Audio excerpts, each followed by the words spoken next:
ঢাকায় রাজনীতির মঞ্চে যেন নেমে এসেছে এক অদ্ভুত শীতল সাসপেন্স।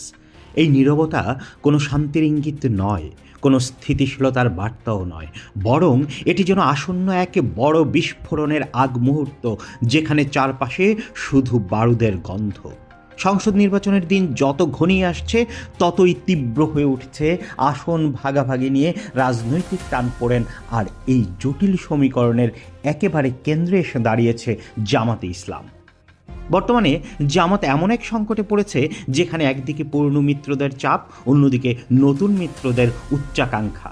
দুই দিক সামলাতে গিয়ে দিশেহারা অবস্থা।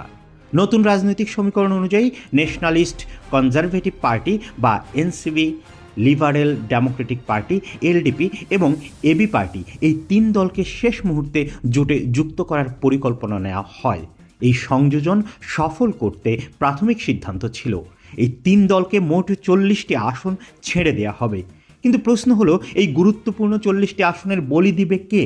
কারণ এই 40টি আসন কেবল আসন নয়, এগুলো জোটের কাঙ্ক্ষিত 2/3 সংখ্যাগরিষ্ঠতার চাবিকাঠি। এই উদ্বেগের মুখে জামাত যে প্রস্তাব দেয় তা আপাত দৃষ্টিতে বেশ সাম্যবাদী শোনালেও বাস্তবে সেটি হয়ে ওঠে নতুন সংঘাতের সূচনা। জামাত বলেছিল, ভাই সবাই মিলে ভাগ করে নেই, আমাদের ভাগে যা পড়েছে সেখান থেকে আমরা ছাড় দেই। শুরুতে এটি রাজনৈতিক সৌজন্যের মতো শোনালেও বাস্তবতার কঠিন মাটিতে দাঁড়িয়ে এই প্রস্তাবই রূপ নেয় এক ভয়াবহ আশঙ্কায়। জামাত প্রস্তাব দেয় একটি নির্দিষ্ট গাণিতিক ছক। জামাতে নিজে ছাড়বে 16টি আসনে, চরমোনাই পীরের দল ছাড়বে 16টি, আর বাকি ছোট দলগুলো সম্মিলিতভাবে ছাড়বে 8টি আসন। কিন্তু এই প্রস্তাব মুহূর্তেই প্রবল আপত্তিতে মুখ থুবড়ে পড়ে। চরমোনাই পীরের দল, ইসলামী আন্দোলন এবং বাংলাদেশ খেলাফত মজলিস একসঙ্গে স্পষ্ট জানিয়ে দেয়, আপনারা বিল এনেছেন, বিল মেটাবেন আপনারাই, আমাদের ভাগে হাত দেওয়া যাবে না। এই অনমনীয় অবস্থানের পর থেকেই জামাতের প্রস্তাবিত আসন ভাগাভাগির ছকে ফাটল ধরে। ইসলামী আন্দোলনের নেতারা তীব্র ভাষায় স্মরণ করিয়ে দেন, তারা এমনিতেই দীর্ঘদিন ধরে নির্বাচনী মাঠে সক্রিয়। এক সময় তাদের হাতে ছিল 72টি গুরুত্বপূর্ণ ও জয়যোগ্য আসন। তাদের প্রশ্ন, যখন জামাত সাংগঠনিকভাবে দুর্বল ছিল তখন মাঠ আগলে রেখেছিল কারা? হাত পাখা। আজ সেই শক্তিকেই খাটো করা হচ্ছে কেন? হাত পাখার দাবি এখানে কেবল সংখ্যা নয়, একটি মর্যাদার প্রশ্ন, এটি সাংগঠনিক স্বীকৃতির প্রশ্ন। তারা স্পষ্ট করে জামাতকে জানিয়ে দেয়, জোটে আমাদের দ্বিতীয় বৃহত্তম দল হিসেবে স্বীকৃতি দিতে হবে। এই দাবির সূক্ষ্ম অর্থ হলো, এনসিপিকে কোনোভাবেই ইসলামী আন্দোলনের চেয়ে বেশি আসন দেয়া যাবে না। কিন্তু বাস্তবে ঘটছে উল্টোটা। জামাত তাদের দীর্ঘদিনের মিত্র চরমোনাইকে পাশ কাটিয়ে এনসিপিকে গুরুত্ব দিতে শুরু করে। এর ফলে চরমোনাইয়ের আত্মসম্মানে চরম আঘাত লাগে। এই অবস্থান থেকেই জোটের ভেতরে জন্ম নেয় গভীর মনোমালিন্য। জামাত যখন বলে, আমরা আমাদের ভাগ থেকে যা পড়েছে তা ফেরত দেব, এর প্রকৃত অর্থ দাঁড়ায় তারা কৌশলগত কারণে পুরনো মিত্রদের শক্তিশালী অবস্থান থেকে সরিয়ে দিচ্ছে। এটি কোনো সাধারণ রাজনৈতিক সমঝোতা নয়, এটি একটি প্রতীকী বার্তা, পুরনো বন্ধুদের বলিদান দিয়ে নতুন জোটের কাঠামো গড়ে তোলার চেষ্টা। এই পদক্ষেপে জামাত কেবল পুরনো মিত্রদের দূরে সরাচ্ছে না, বরং কার্যত একটি নতুন দলকে তাদের মাথার উপর বসিয়ে দিচ্ছে। বিএনপির সঙ্গে আলোচনা ব্যর্থ হওয়ার পর এনসিপি জামাতের সঙ্গে যুক্ত হয়েছে কঠিন শর্ত নিয়ে। এনসিপির এক জ্যেষ্ঠ নেতা প্রকাশ্যেই বলেন, আমরা জামাতকে বলেছি জোটে আমাদের দ্বিতীয় বৃহত্তম দল হিসেবে স্বীকৃতি দিতে হবে। এই বক্তব্য চরমোনাইয়ের কাছে সরাসরি অপমান। অন্যদিকে ইসলামী আন্দোলনের জ্যেষ্ঠ নেতা ফজলুল করিম সাহেব প্রশ্ন তোলেন, এনসিপির সারা দেশে ভোট কোথায়, তাদের সাংগঠনিক শক্তি কোথায়? তার যুক্তি পরিষ্কার, ফেসবুকের লাইক আর ব্যালট বাক্সের ভোট এক কথা নয়। যে দলের ইউনিয়ন পর্যায়ে কমিটি নেই, যাদের প্রার্থীর সংকট, তারা কিভাবে চরমোনাইয়ের চেয়ে বেশি আসন দাবি করে?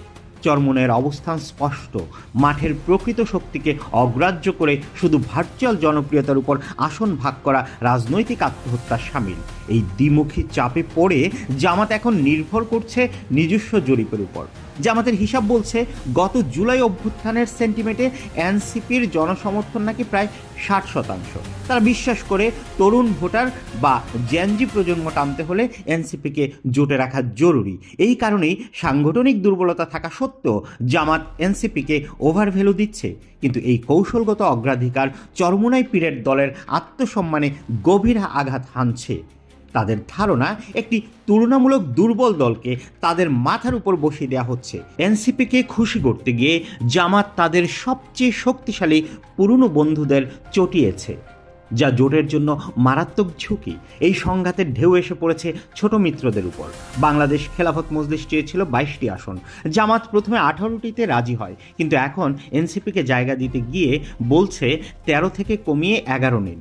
খেলাফত নেতাদের প্রতিক্রিয়া তীব্র, এনসিপিকে 30টি, এলডিপিকে 60টি, আর আমাদের মতো পূর্ণ মিত্রদের 11টি। এটা হতে পারে না। নিজাম ইসলামী পার্টি ও খেলাফত আন্দোলনের অভিযোগও এক। আমরা দুর্দিনে ছিলাম, আর এখন শেষ মুহূর্তে এসে নতুন দলগুলো ক্রিম খেয়ে যাবে, এটা মেনে নেওয়া যায় না।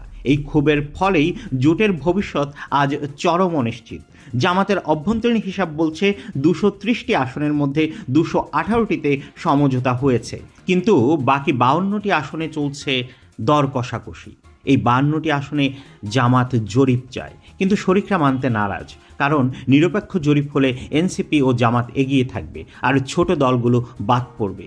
ভেতরের তথ্য বলছে এনসিপিকে অতিরিক্ত গুরুত্ব দেয়াই জোট ভাঙনের বড় কারণ হয়ে উঠতে পারে। এক পর্যবেক্ষকের ভাষায় কাগজে কলমে জোট আছে, কিন্তু মাঠে চলছে ফ্রেন্ডলি ফায়ার। নমিনেশন জমার পরিসংখ্যানেই স্পষ্ট চিত্র। জামাত 270টি আসনে, ইসলামী আন্দোলন 268টি আসনে মনোনয়ন দিয়েছে। প্রায় প্রতিটি আসনেই জোটের দুই প্রধান শরিক মুখোমুখি। জামাত যেসব আসন এনসিপি বা এবি পার্টিকে ছেড়েছে, সেখানেও হাত পাখার প্রার্থী মাঠে আছে। তার প্রকাশ্যে বলছে, কেন্দ্র যাই বলুক, আমরা মাঠ ছাড়ব না। এই অবস্থান পরিস্থিতিকে নিয়ন্ত্রণের বাইরে নিয়ে যাচ্ছে। বর্তমানে জামাত হাত পাখাকে দিতে চায় 31টি আসন, কিন্তু হাত পাখার দাবি 72টি, ব্যবধান 41টি আসন। এই বিশাল গ্যাপ আগামী 15 দিনে কি পূরণ করা সম্ভব? পরিস্থিতি বলছে একটি আসনও একা ছাড়া জামাতের পক্ষে এখন কঠিন। এর মানে আগামী 15 দিনে কি পূরণ করা সম্ভব? পরিস্থিতি বলছে একটি আসনও একা ছাড়া জামাতের পক্ষে এখন কঠিন। এর মানে বল এখন চরমোনাইয়ের কোর্টে। তারা যদি বিন্দুমাত্র না ছাড়ে, তবে জোটের ভবিষ্যৎ অন্ধকার। এই রাজনৈতিক টানাপোড়েনের চূড়ান্ত ফয়সালার দিন 22 জানুয়ারি, প্রার্থিতা প্রত্যাহারের শেষ দিন। সব দল প্রকাশ্যে বলছে আলোচনা চলছে, সব ঠিক হয়ে যাবে, কিন্তু ভেতরের খবর বলছে বারুদ জমছে, বিস্ফোরণ যে কোনো সময় হতে পারে।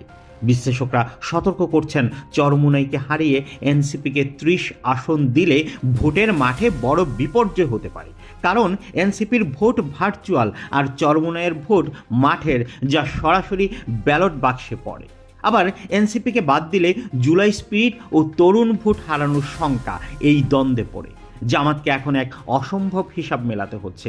এর ফল হতে পারে কিছু আসনে জোট, কিছু আসনে উন্মুক্ত লড়াই, আর ভোট ভাগাভাগি হলে লাভবান হবে তৃতীয় পক্ষ বিএনপি। এই নাটকীয় রাজনীতি ইঙ্গিত দিচ্ছে এক নতুন অস্থিতিশীল অধ্যায়ের। আগামী 15 দিনে এই ক্ষোভ প্রশমিত হবে নাকি জোট ভেঙে পড়বে, এই প্রশ্নই এখন বাংলাদেশের রাজনীতির আকাশে ঘন অন্ধকার হয়ে ঝুলে আছে। Suman Salauddin, desk news, 0 TV.